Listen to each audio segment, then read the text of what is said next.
If you've ever watched Kelly Ripa and Mark Consuelos on television, you've seen a love story play out in real time. For nearly 3 decades, they've been the Hollywood gold standard, a couple whose playful banter and palpable adoration made us all believe in soulmates. But recently, Kelly shared a story so intimate, so profoundly moving, that it forever changed the meaning of their legendary bond. It wasn't a story about their whirlwind wedding or raising their 3 beautiful children. This was a story about an ending and a breathtaking new beginning that emerged from a promise made in the quietest hour of their lives. This is the story of Mark Consuelos' final wish, a request that didn't just break Kelly's heart, it shattered it, only to rebuild it into something stronger than she ever imagined. To understand the weight of this final wish, we have to go back to the beginning. It was 1995 on the set of All My Children. She was the vibrant rising star. He was the impossibly handsome new actor with a smolder that could melt film. Their connection was instant and electric. They didn't just fall in love, they dove in head first, eloping in a Las Vegas chapel in 1996. For years, they built a life in what Kelly now calls their golden bubble. It was them against the world. They navigated the dizzying heights of fame, the challenges of parenthood, and the simple daily act of choosing each other over and over again. But life, as it does for all of us, eventually found a way to press in on that bubble. There were losses, parents, friends, the inevitable changing of seasons. They entered their late 50s, that poignant time of life where you start to take stock. You've built your career, raised your family, and you're left facing the horizon with the person you love most. It's in this reflective space, in the quiet of their New York apartment at night, that a conversation began. A conversation about the unthinkable. It didn't start with drama or fear. It started with practicality, as the most profound conversations often do. They were updating their wills, a mundane task for anyone in their 60s. But for a couple whose lives were so deeply intertwined, it became a doorway to a much deeper, more terrifying discussion. What if? What if one of them had to go on alone? "Kelly," he said, his voice soft but firm, "when my time comes, and it will, I need you to promise me something." She braced herself, thinking he would ask her to spread his ashes in their favorite spot or play a certain song. But his wish was far more devastating. He continued, "You have to promise me that you will not spend the rest of your life wrapped in a blanket of grief. You have to promise me you will live, truly live. You will travel to the places we talked about, you will dance with your friends, you will let the sun hit your face, and you will laugh. A deep, real laugh, even if it feels impossible. You will not build a shrine to me. You will build a new life, and you will let someone else love you, if you find that kind of happiness again." But Mark, ever the rock, simply held her and whispered, "My love for you isn't a chain. It's a foundation. I want you to build on it, even if I'm not there to see the final house." "Yes, you will. I know you, Kel. Your heart is too big. Your grief would be a fortress.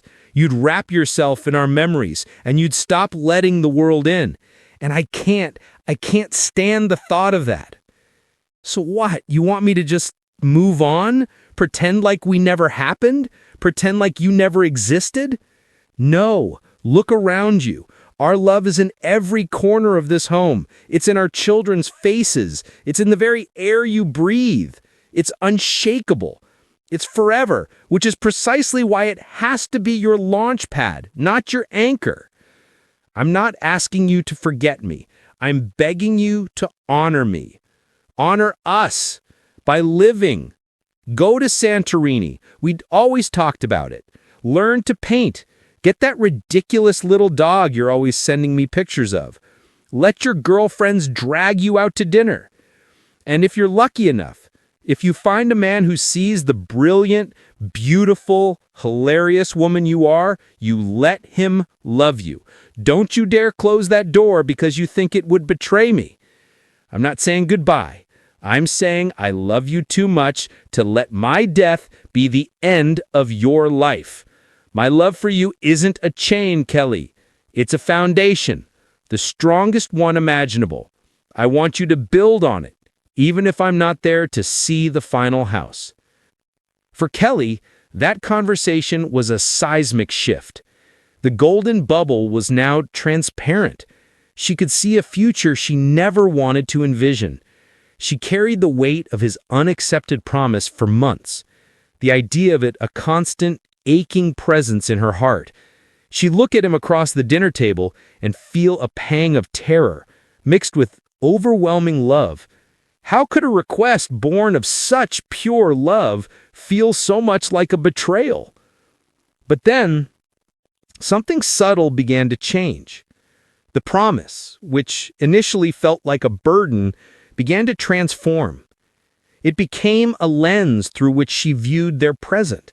It made their morning coffee together sweeter. It made her hold his hand a little tighter during their evening walks. It made her less likely to sweat the small stuff. Mark's final wish wasn't just about her future without him. It was an urgent reminder to cherish their present with him. And then the most surprising twist of all occurred. Kelly realized that Mark's wish was the greatest gift he could ever give her. It wasn't a permission slip to forget. It was a declaration that their love was so powerful, so unbreakable, that it could withstand even the ultimate separation. It was his way of saying, what we have is so strong, it can be the bedrock for your happiness, forever. He was giving her the strength for a journey he prayed would never happen. Kelly sharing this story wasn't just a celebrity revelation. It was a profound lesson for anyone who has ever loved someone. For those of us in our 60s, we've known loss. We've felt the chilling fear of what comes next. Mark Consuelos' final wish is a radical act of selfless love. It's about redefining what it means to be a soulmate. A soulmate isn't just the person you can't live without. A true soulmate is the person who loves you so completely that they ensure you can live without them and live a beautiful, joyful, and expansive life. They build you a foundation of love so strong that you have the courage to keep building even when they are gone. Kelly's heart wasn't just broken by his request. It was broken open. Broken open to a deeper understanding of love, commitment, and the incredible resilience of the human spirit. The final wish was not an ending. It was the ultimate vow, a promise that love, real love, is not a cage. It is the key.